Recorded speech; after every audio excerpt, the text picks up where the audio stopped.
The little green light. All right, and we're live. All right, I want to welcome everybody to this new segment on the Cornerstone of America podcast. I am your host, Alex Jowdy, and I am fortunate enough to be joined by John Janicek of Janicek Strength. And John,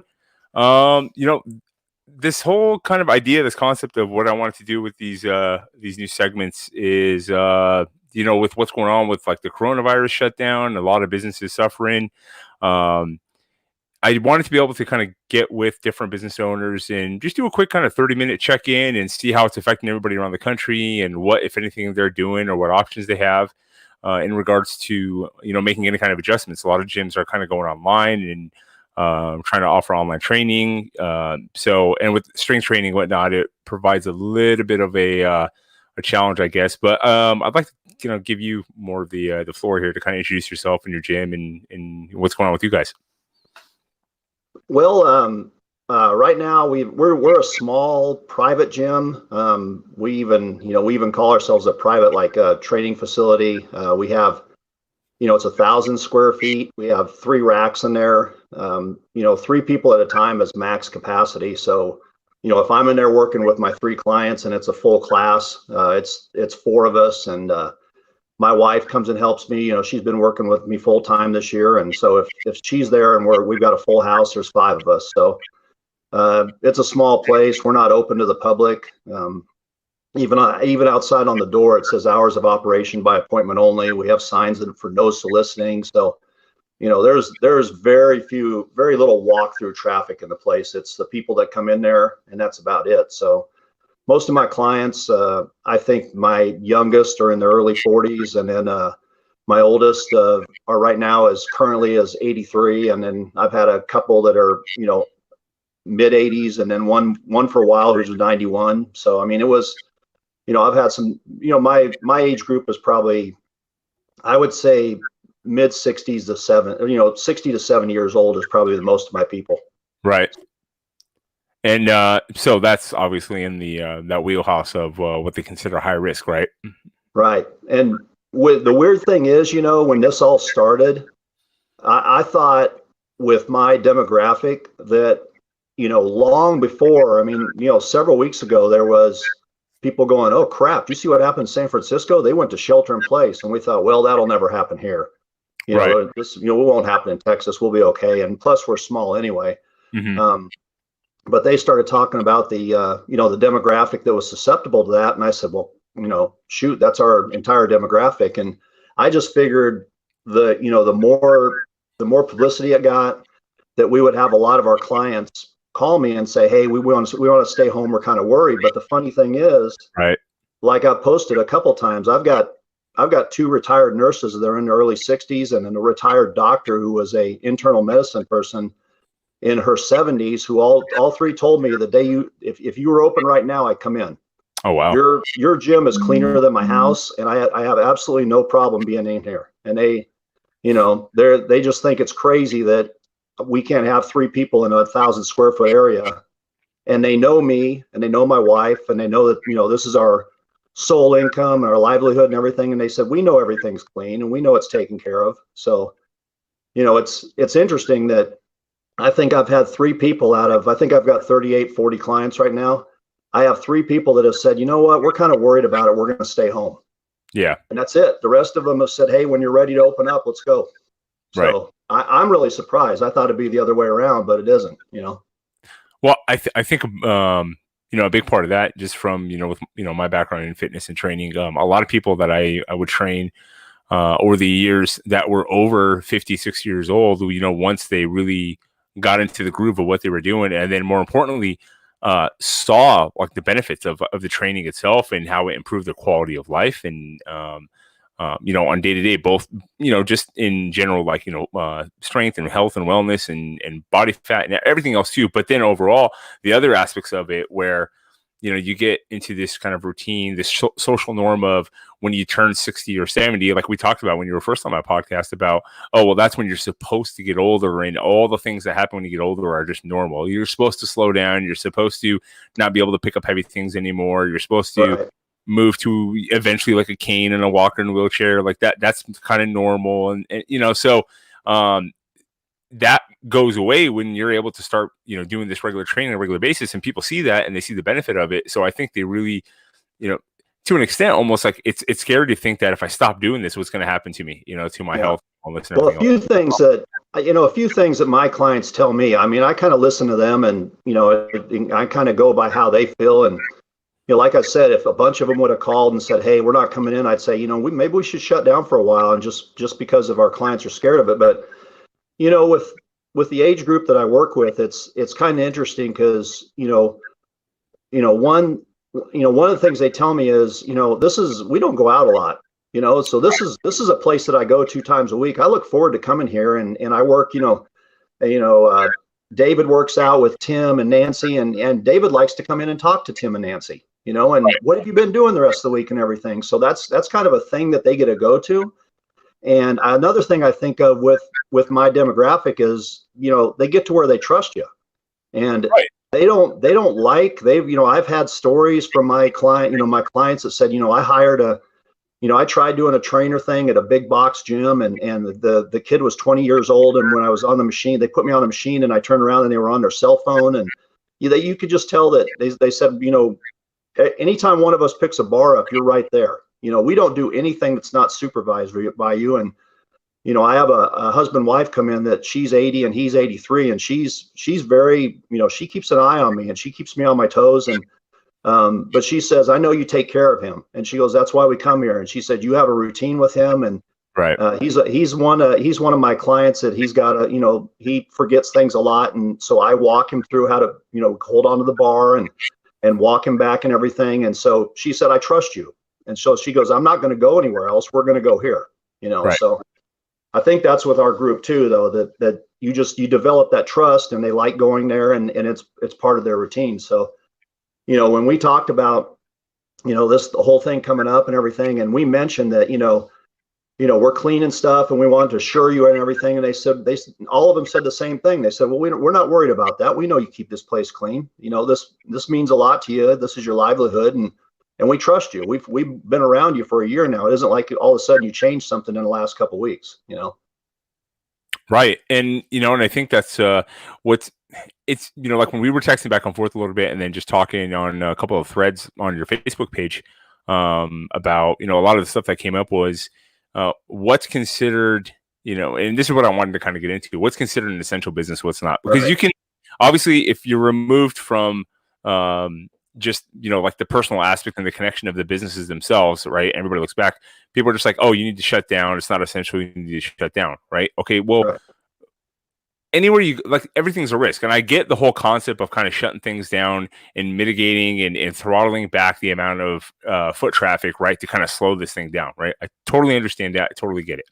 Okay. Especially because we still don't understand quite, like, now we know there's about eight different strands that they've identified, and they're still figuring out how strong it is and whatnot. But the main thing is, we're talking about every infectious disease expert who I've heard speak, right, has said, beyond like the normal things, as far as like while they're kind of, getting ahead of this pandemic and kind of getting, like this, the whole thing kind of getting ahead of it a little bit, is, well, what can you do to really kind of, prevent this? Well, obviously overall it's the cleanliness aspect, washing your hands, and really limit, right now, while this, we're so high in the infectious time, is limiting the contact. But the other aspect of it was overall health. I mean, so you take on some countries where it hasn't hit them that hard, and then you take a country like Italy, and there's a lot of like a lot of talk about comparing Italy to America, and like, oh, we're the next Italy, and like how it hit them that hard. And then for some reason, a lot of the media forgets to talk about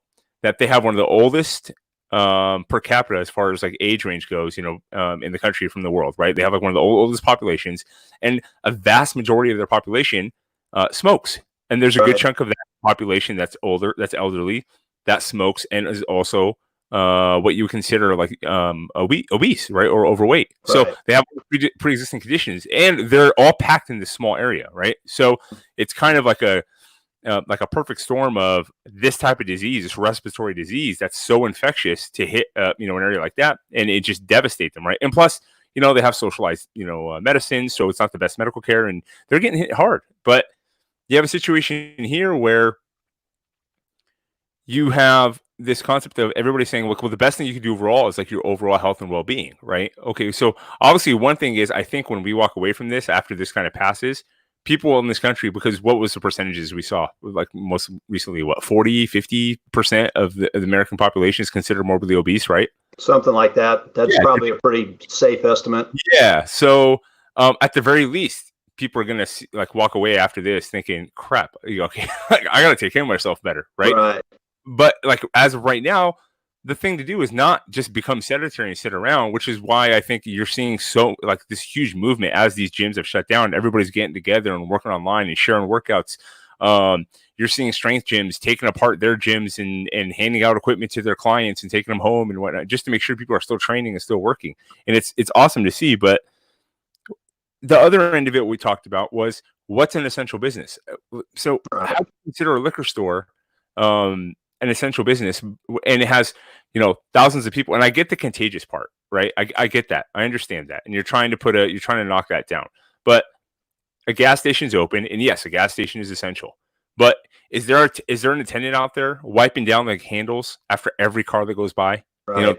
Pumps. Is there somebody wiping down the door at the grocery store or any store where they're packing anything or they're putting away a register and they're handling money?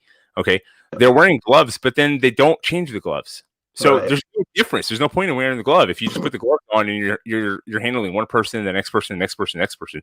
There's no difference. All it does is protect your hands. So I see people at Safeway putting gloves on, then they go outside and have a cigarette, so they're bringing their hands while the gloves are still on. Yeah. So I think this it looks good. It looks good because they're wearing the gloves and everything. But when they take money from one person, put it in the register, and then hand it to the next person, and everyone touches a keypad, and everyone. We were in one of the big grocery stores the other day, and, I stood there at we were in line, and there was no line outside. Everyone just walked in. But, we went into grab a grocery cart, and we're in the South, so my wife calls them buggies. But we went in to grab a grocery cart, and I watched 5 people ahead of me walk over and grab a grocery cart with their bare hands, wheel it over to the door, and then pull a sanitary antiseptic wipe out and then wipe the handle off and then walk in. Yeah. I'm going, you just 5 of you in a row, and I've only been here for 12 seconds, right. And so I'm, that whole thing with the essential, non-essential, God bless all the businesses that were deemed essential. I don't really hold anything against them, and I'm glad that they can still get to work, but how they made the list and could say one is essential and one isn't. I don't understand that. The thing with the liquor stores and stuff, I don't get that. So, I mean, it is what it is with that. But I guess this is my big thing. I've got 38 clients at my gym. I see 3 per hour. As soon as when that person walks in, their station is wiped down, the bench is wiped down, the bars are wiped down. I load the plates. My clients are 60, 70, 80 years old. They sit there and wait for me. The only thing they do is go in and sit on a bench and they hold a bar. And then when they leave, then they go out the door, and then I wipe that bar down and wipe the bench down. So I'm being told as a business to shut down and say, we want you to help us with the fight. We're all in this together.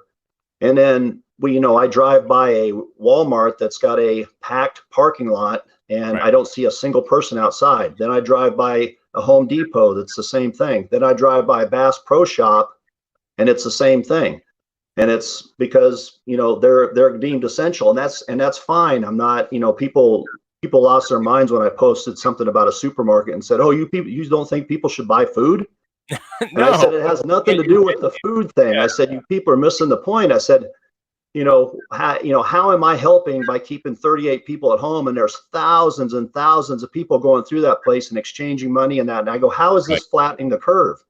And I told one person, I said, look, this is like me. I invite 10 friends over to my house to move, and I say, you all come inside, you're in the living room, and I've got everything boxed up. The U-Haul's out in the driveway. And I say, look, here's the deal. I've got a plan. I need all 10 of you to help me out here. Okay. I've got to get this U-Haul loaded up and to the new house in 2 hours. And if I don't, I've got to get it back, and I lose my deposit and everything. And so I need you to help. So here's my plan. I need 7 of you to sit down and do nothing, and I need you 3 to come help. Okay, let's get to work. And I could see the 3 that are getting to work going, well, but what about those 7? You know, Right. I mean, what kind of plan is that? How is that? And those 3 that are asked to be, you know, we're in this together. How are, you know, they're looking at me going, we're not going to get this done. What kind of plan is that? You know, so that's whenever I talk to people about this, I've always say it's a numbers thing. I said, I'm more than, you know, as soon as they told us to shut down, we shut down. Right. You know, but every time I see something with a packed parking lot that's, you know, hundreds of times the size of mine, I look at it and go, well, I don't understand how I'm helping to flatten the curve, you know, when I see something like this. And, you know, and there's not a line outside the store where they're only letting 50 people in at a time. There's nobody outside, but that parking lot's full. So there's got to be 1,000 people inside that store at one time. So, you know, and someone said something to me the other day that made a lot of sense too. They said, well, John, you know, the reason that all those people are at the store, there's nowhere else to go. All the people need food, but all the people can't go anywhere else. So all the people are going to go to the big giant grocery store because that's the only thing open. Right. So just think if you let people go to their salons or go to their gyms or go to their movie theaters or something, and people would go, okay, everything's open. We'll be careful. We'll go do whatever we're going to do. And maybe on the way home, we'll stop at Walmart and pick up a couple things. Yeah. Right now it's, you know, oh crap, everything's closed. You know, the only thing that's open is Walmart. We better go get some more toilet paper, you know? Yeah. No. You have to get me started on that. So. Yeah. The mad rush to freak out and start buying like these random items. It kind of cracked me up, like the whole toilet paper thing. And, or, you know, with food even, you know, I went to the store and I saw all the rice was gone, but right next to it, there's like pallets of quinoa. And yeah. Oh, like you know, my 2 nurses like to joke about this too. They said that you'll go into the store and the shelves are just bare of hand sanitizer, and next to them is soap. Right. Yeah. And both of them go, look, soap does the same thing. Yeah. You wash your hands with soap, it's like hand sanitizer, but everyone sees a hand sanitizer and they took everything off the shelf. But she goes, I can go get soap anytime I want. You know, it's panic and blind ignorance. You know, it's just a little bit of both. You know, and people freaking out, and you know, that was the thing when I talked to a couple friends and my family in California a couple weeks back, and I said I'm not worried so much about the virus. I'm not so much about that. Just like I would be worried about the flu or measles or anything else, you know, like for myself. And then also we know what to do. And for us personally, it didn't affect us too much on the day-to-day aspect, just because we already homeschool the kids. We've been doing that since day one anyway. So that didn't really change. And we were fortunate there. Anna Marie works from home for full time. And then we have our home gym, and so we don't have to worry about that part of it. And then, you know, I got laid off back. What do you guys do if one of you guys gets the virus? Are you gonna quarantine homeschool? Where are you gonna send them to? Oh, I mean, you know, like Walmart. It's the only thing open. You know, that's that part of it. That's I don't know. You know, like look, if one of us is at some point gets diagnosed, more likely than not, you know, like a high percentage, it's going to be one of those diagnoses where, well, first of all, it's like you're not going to get a test right now unless you're showing symptoms, unless you're somebody and you have some money. That's just like the God honest truth right now. So the other aspect of it is, if we do show symptoms at some point in time, you know, me or my wife or one of the kids, okay, you know, well, we already know the virus is, you know, it can sit and you can have it for 14 days before even showing the symptoms. Right. So at that point, if we have symptoms and, you know, like then everybody here has already been exposed in the house. So we would just tighten down our quarantine in regards to ourselves as far as going out for a walk or, you know, making a run to the store or anything like that. We just, you know, because, you know, we're covered. We have food for 3 months, and you know, we've always kind of been like that, just as far as, you know, the base essentials. But more importantly, just, you know, so I, you know, bringing that up, it was more of, I was more concerned about everybody else, like freaking out, you know, and like we saw on the East Coast when Superstorm Sandy hit, you know, and knocked out like a huge part of New Jersey, Coney Island, when they were without food and water. Well, let me rephrase that. When they were without gas and power, right? When they were without gas and power for 3 days, there were shootings at grocery stores. There were fights at gas stations. You know, this is 3 days. So it kind of tells you like how close to like how close to anarchy like there's big parts of this country are because people are just so like, you know, and I don't even want to call it check to check. It's not even about that. It's just about like they're not even prepared for anything going on. 3 days. I mean, that's like going camping. You know what I mean? For like Right. 3, right? Like so. You remember about 3 years ago is right when we opened our gym is when they had the floods in Houston. Right. Yeah. That was Yeah. huge. I mean, there was some kind of I can't remember how it was said, but there was a report one night on the news that said, "Hey, there's some gas stations that are run out of gas," and boom, for 72 hours, Oh my God. people were in line for gas down here, and you saw reports of people fighting over, Right. who got into line first at a gas station, and then all of a sudden, gas was there. Yeah. But I mean, yeah, people kind of lost their minds for a little bit and everything, but it was like just think about it. It was the report of, Right. we might be out of gas. And as soon as Yep. we did, boom, everyone rushed to, I better go top off my tank. And when Yep. everyone does that at the same time, it's just like before all this started, I remember my wife was reading somewhere on the internet. She goes, "Oh, look at this. They said everyone should get about 2 weeks worth of supplies ready." And she said stuff like toilet paper and water. And I went, "Huh, that's kind of a weird thing." But it's Right. like it's almost like that's stuck, and everyone lost their minds. And you see pictures people take on Facebook before they started limiting everything of like stuff Yeah. in their pickup trucks Oh with yeah. cases and cases of toilet paper, and I just don't understand it, and Yeah. but it's the same kind of thing. There was a report of, hey, we might be out of this, and as soon as they did that, people lost their minds and went and just shelled the place.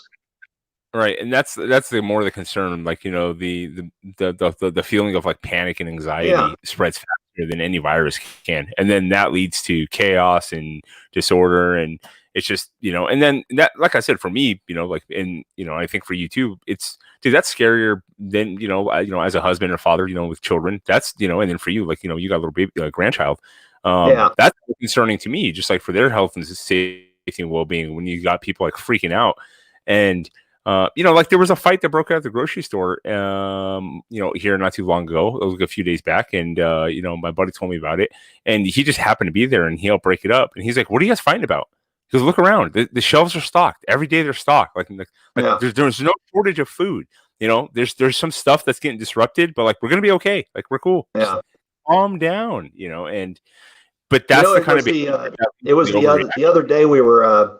The other day we were going over, we were helping helping my daughter and son-in-law and our grandson move into their house. And so we've been over there helping them get it ready and everything. And, what a time to move into their first house and everything with all this. And we had to move all the moving date and everything up because they were going to do a shelter in place here, like on a Tuesday night at midnight. And, we said, oh, we got about 3 more weekends to get them moved in and fix stuff. And we were like, oh crap, we got to get a U-Haul today. And so, we were throwing stuff in there from the apartment, and my daughter and the grandson stayed at the apartment, and she was boxing stuff up. My wife and I were carrying couches down the stairs and throwing them in the U-Haul, and she's pretty strong, so she helped out really well.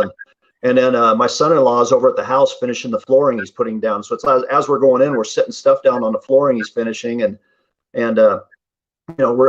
we're doing all this to get done and everything. But just it kind of gets you worried about all this stuff and thinking are we going to get them done in time and everything? So, Yeah, and like I said, and that's where kind of coming back a little bit is this whole thing of what's deemed an essential business and non-essential, and to me, it's extremely frustrating, especially for seeing businesses like yourself and other gyms around the country, and I'm talking more of like if you want to make an argument for a big box gym, okay, I might be able to see that, just because of the amount of people that pass through there on a daily basis, but even that to an extent, I'm sitting there going.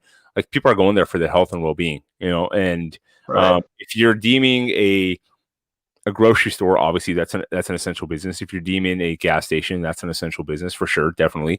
Then a gym should be just the same, and right. Especially like a smaller strength gym like yourself, or like a fitness studio or anything like that too. Where you're getting 3 to 5, 10 people, an hour or a day even at a time, and that's where it really frustrates me because you're doing so much more damage, I think, than good from that aspect of it. And, they're talking about like how crushing this is for the economy and for individuals and how many businesses are not going to be able to recover after this. I mean, you had within a week, you had people getting fired left and right and getting laid off from places like restaurants and, that Right. rely on that day-to-day cash flow to come in. So even a week of being shut down is just devastating to them. Yeah, we've had, I mean, our clients have been great. Like I said before, you have that demographic and there's that trust. And, Right.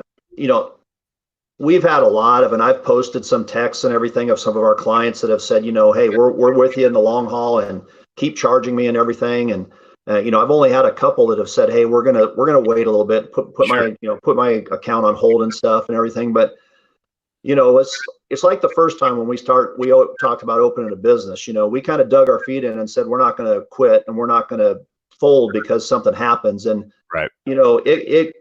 It could be this virus thing, or it could be, I remember Paul Horn talking about opening his business, and he's one of the first ones I ever heard, talk about opening a gym. And he said, look, you may have a month where 7 people come in and call and said, hey, well, I'm quitting this month. Right. He said, you better figure it out. And he said, and he goes, that's part of the gym business. And he said, but it's our, we've just kind of put ourselves in position to be ready for that in case that ever happened.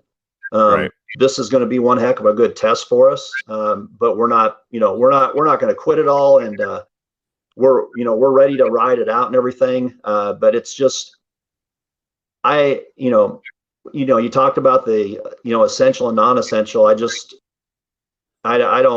understand it. And, they've talked about keeping small groups together and everything. And, I sent an email to one of our local, we'll call it a firefighting establishments, and talked to one of the assistant chiefs and, asked him about it and stuff. And he didn't seem to have a problem with this opening, but he said I couldn't put a ruling on it.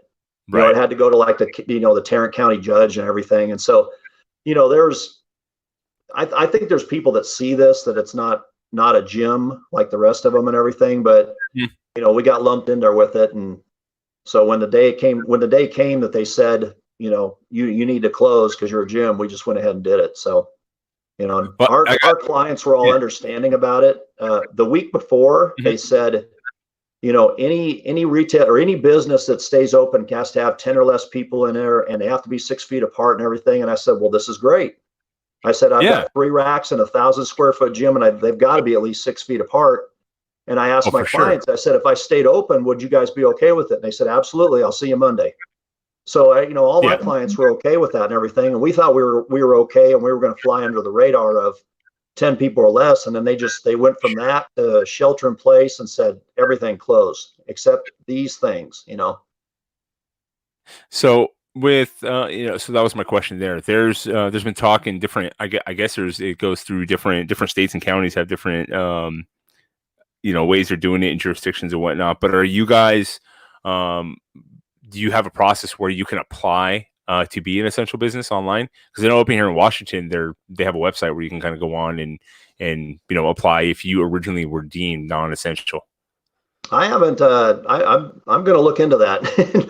I haven't heard anything about that. I got some clients that are, they work in different places that are very interested in keeping me open, and they've talked to news stations and talked to other people and said, there's no reason that Janacek Strength can't be open. And because of this and this, and they called news stations and stuff, and so I'm, part of me just says, I'm looking at that and I'm thinking, hopefully, they're asking the questions, but we just haven't heard anything back from anyone that says anything different than this is what we got. And, our governor said, this is the rule that's in place. And then we're waiting for Washington to give us the next set of directives and stuff. And I did hear our governor say the other day that, they were thinking maybe the beginning of next week. They said they might hear something because someone said something about essential and non-essential businesses. And he said, we think we might be hearing some different things coming from Washington next week, but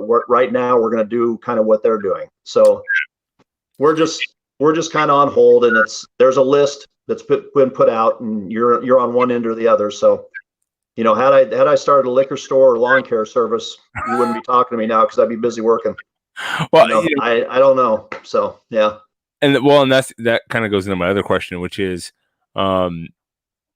the kind of the legal side of it, right? Like, what's the actual, like, there's people talking about, like, we were told we get a fine up to $500 a day if we open. We would, and these are different businesses I've talked to, around the country, right? You have to shut down. There's this, well, there's no real actual legal recourse. It's more of, we're just all assuming we're all going to just comply because it's for the good of everyone.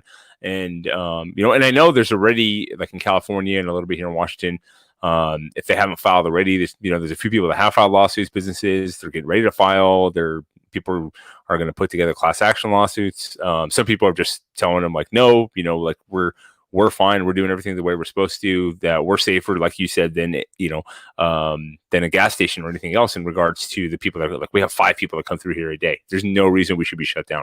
And I think that's where, for myself, I'm curious, and, I kind of question it a little bit, is what's the actual legal recourse of enforcement and punishment and whatnot. Like, I saw a report where they were talking about in one part of LA and LA County where they were going to, they talked to people on the city council. They said they were actually going to shut down their power and their water if they continued to operate, after they were told to shut down.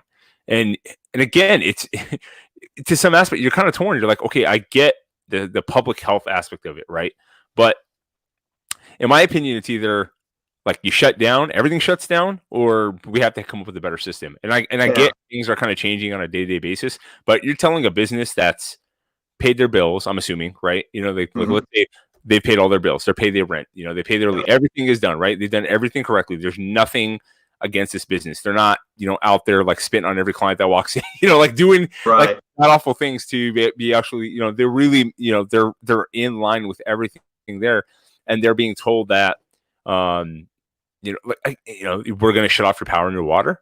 Like, are you kidding me right now? Yeah. Like, so we're still in America, right? Right.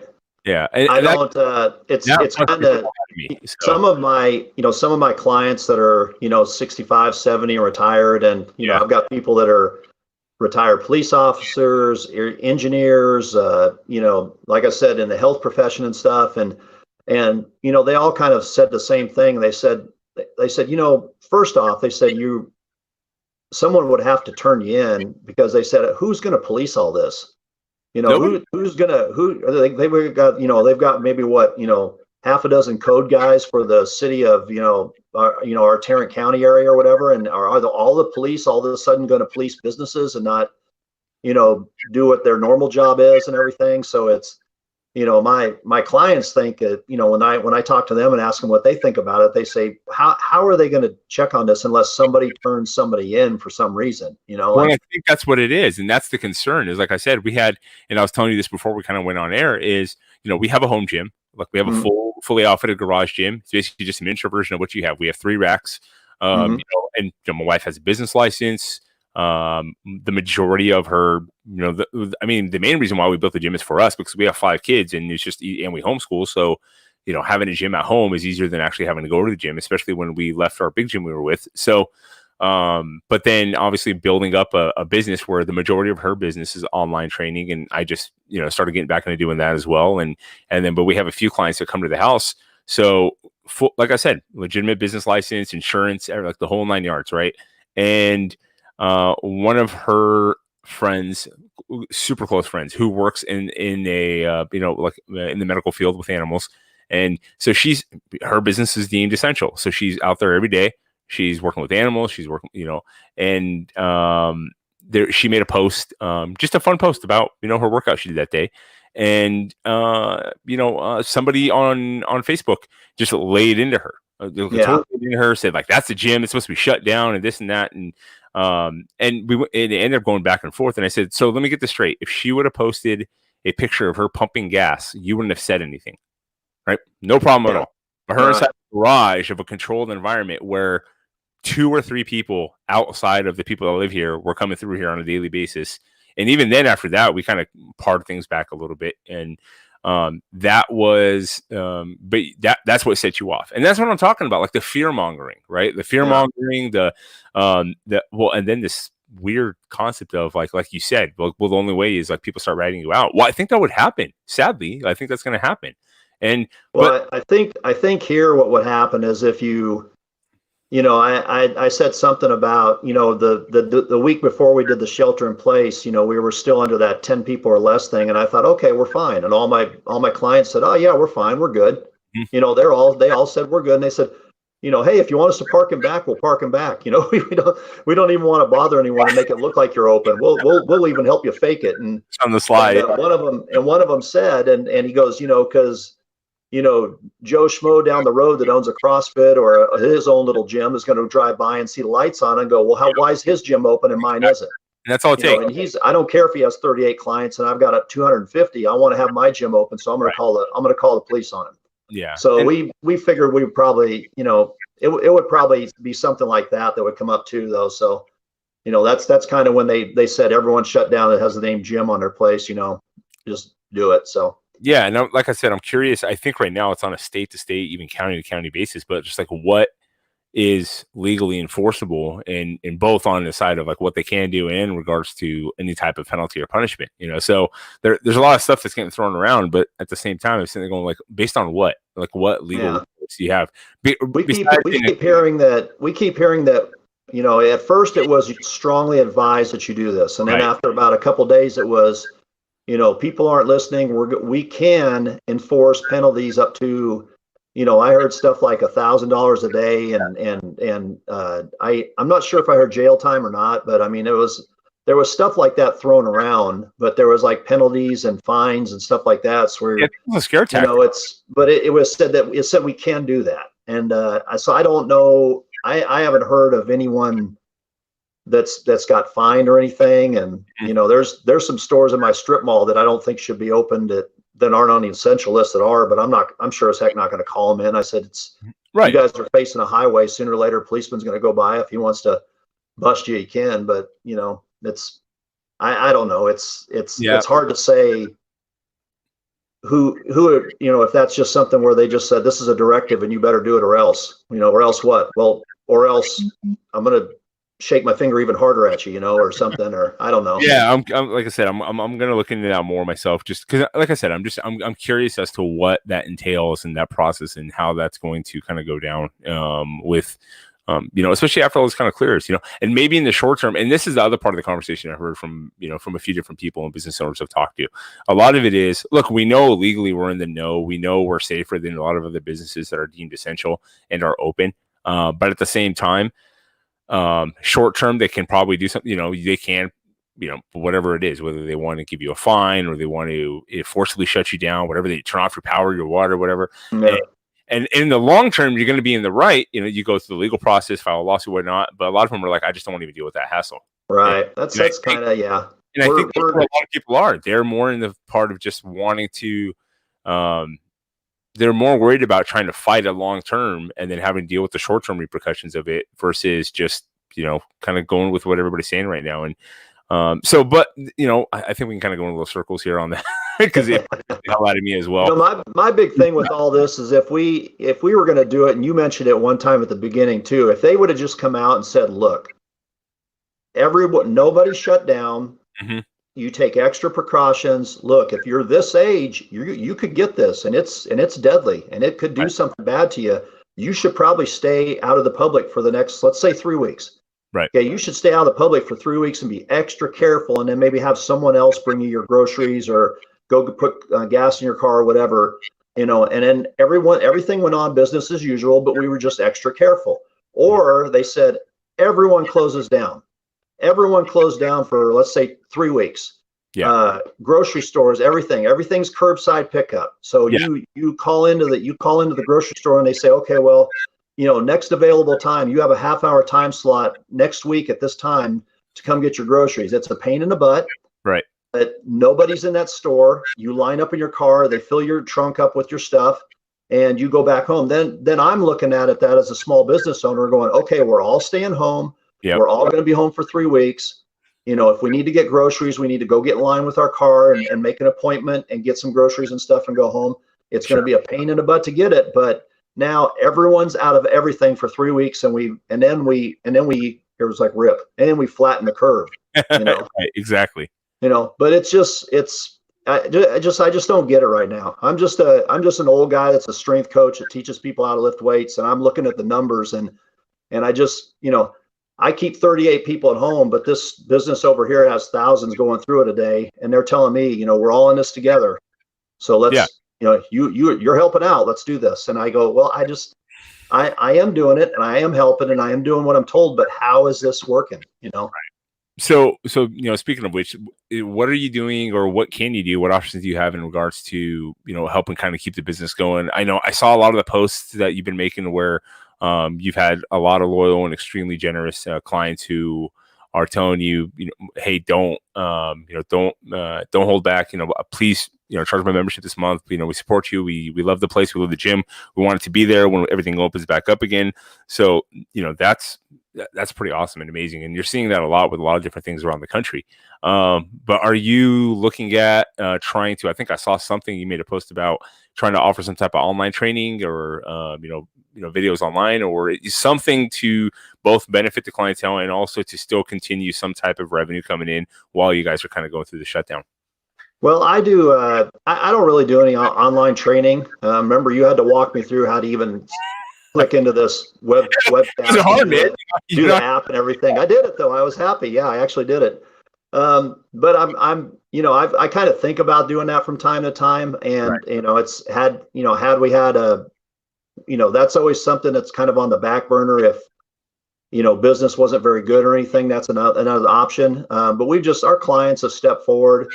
And we've, like I said before, we've kind of put ourselves in position to ride something like this out, so we, when we decided, like yesterday, we did that silly little workout video with different, like the crock pot and everything else, funny. so we did that with the workout was stuff you have at home workout. And, but we told people, I go, this is free for everyone, share it to your friends and everything. And I've told all my clients about stuff they can do at home and stuff. And if you want to come get equipment from me, you can come get equipment from me. And, I just, the longer this goes, the more I would think about something like an online training or something like that. Right.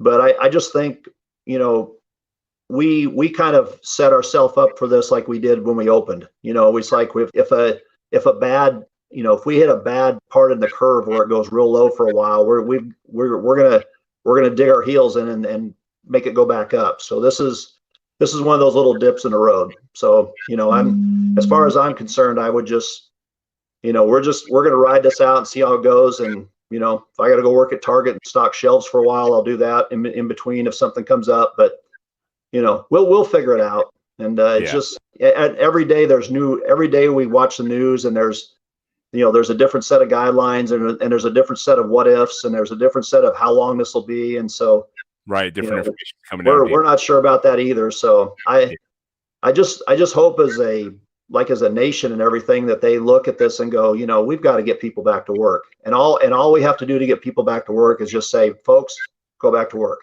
Yeah. And there's a whole bunch of us small business people that'll say, absolutely, I'm ready to go. Right. Yeah. So, and then it doesn't cost them a dime. It doesn't do anything. But if they just, would just tell us to do that, we'll do it. Someone said the other day, are you going to get a small business loan or something? And I said, no, I just want to go back to work. Yeah. If I went back to work, I wouldn't need a small business loan, so, I think that would be a little cheaper for the country and everything too, if they just said that. So. Right. Yeah. No, definitely, man. Well, that's good. Well, I'm glad to hear that. And actually, it's actually funny. Right before I jumped on here with you, I called our landlords because we rent this house. We sold our house out on the Key Peninsula, and then just the market at the time was so crazy, we couldn't sell and then buy. Like the timing was off, so we just ended up renting. But we liked the house. So we've been here for a couple of years, and I called them just to let them know because of the concern where there's so many people that because of 2 weeks out of work, boom, they can't even make their rent. And they're an elderly couple, and this is the only property that they have, and they live a couple hours north of here. And we just called them know, like, hey, just to give you a heads up. The rent check is in the mail, like as it has been. I said, there's no issues there. I said, we don't want you to worry about that, about not getting the rent this month to potentially come. Because I don't know if they have a mortgage or not on this house and they rely on the rent to come in to help cover the mortgage. So, so that was, we got a hold of them and just make sure. And I think what's nice is the amount of like community support that's going out. People are kind of reaching out and making sure, checking on other people and making sure. That's one of the things that's really kind of cool to see in this whole thing. I got a call from one of our church members. He's kind of a senior guy. He's a retired colonel, in the Army, and he knows, I have a wife and 5 kids, and he knows I was laid off back in January, and we were just talked about a few things, and then he said, "Hey, I just wanted to check in, if if you need any help, financially or anything like that, we got you. We're here for you." I said, "Oh, well, we're okay, but thank you." It was really, So, before the big, right before down here where the big kind of, the big shut in kind of started, it was the week before. Yep. I remember going to, a barbershop here and get my hair cut, and this lady was in there, and I walked in and there was 2 ladies sitting there, and it was a Friday. It was the Friday before we had the shut in on Tuesday, or shelter, or whatever the heck you call it. And but I walked in there Friday morning, and there was 2 of them sitting there, and they looked up at me like, "Oh God, we have a customer," because everyone's kind of scurrying now. And so I was getting my hair cut by her, and obviously I don't have a lot on there, so I don't have a lot to take off, and it doesn't take very long and everything. But I was talking to her, and I said, "You guys what's the plan for next week?" And she goes, "I don't know if I'm going to have a job next week or not." And, I've got rent coming up and everything. And it's another small business and stuff. And when we got done, the haircut was like $17, and I had a 20. I paid for it with my debit card, but I had a 20 in my wallet, and I handed it to her, and I said, "Here's from one small business to another." And she was just like, "Oh, thank you so much." And anywhere that we've went to pick up food, we've made it a point the last week or so to go to, like, mom and pop places that are, not really big chains and stuff that we like to go eat at. And, there's this one little Mongolian restaurant we love eating at. And, they were bringing stuff. They were doing takeout and bringing it to the door. And, I had 15 extra bucks in my pocket because we paid for it online, and I gave them the 15 bucks. And I said, "Hey, and to help you out." And they're just so happy to see stuff like that. And so, we're doing that in town. And I think my clients are doing the same thing for my wife and I, and, saying, "Hey, just keep it business as usual. We want to help you stay afloat and everything." And I had a former client that came back to me. They'd been gone for a year, and he came back and just signed back up, and he said, "Hey, I want to pay for the whole year up front."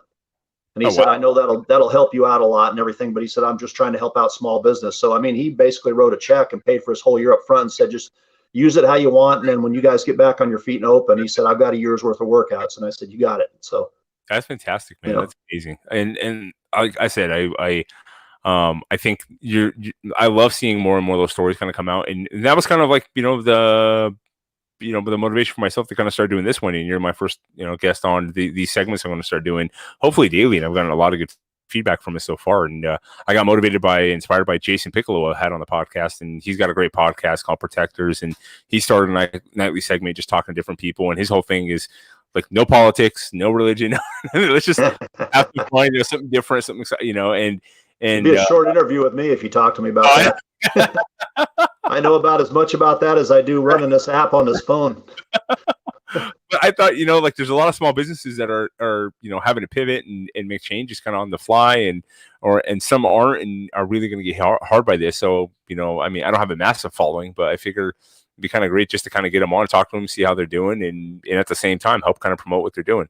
So, So thanks again for coming on. And I said about 30 minutes. We've gone about almost an hour. That's going to be, well, me, man. I love to talk. So, do me a favor, quick shout out, tell everybody about your gym. And then I'm going to post the links to the notes as well for your Facebook account and your Instagram as well too. And then, the one thing is maybe everything isn't open right now and you might be doing it, but just to kind of get more attention to what's happening. That way, when you guys open back up again, boom, you hit the ground running. And hey, maybe even get an extra client or 2. There you go. Well, it's Janacek Strength. It's in Bedford, Texas. Mm-hmm. You can find us on Instagram or Facebook at Janacek Strength. We're pretty easygoing. My wife and I run the place. Like I said, we have about 38 clients. It's by appointment only. Come reserve a spot, and then I'll show you how to lift right. Fantastic. All right, John, thanks so much for your time, man. I really appreciate it. It was good to connect with you again and talk to you. And unfortunately, it's under these circumstances, but it'd be great to have you on again after things kind of get up and running again, and see. I'd love to see you. I love seeing your posts, man, all the time before you shut down of 50, 60, 70, 80-year-olds, deadlifting and squatting and overhead pressing, man. I love it. So just like our gym, they'll be back and we'll be back. We'll be back at it. Looking forward to it. All right, buddy. Well, take care, man, and enjoy the rest of your evening, and I'll talk to you soon. Thank you. You too. All right, John.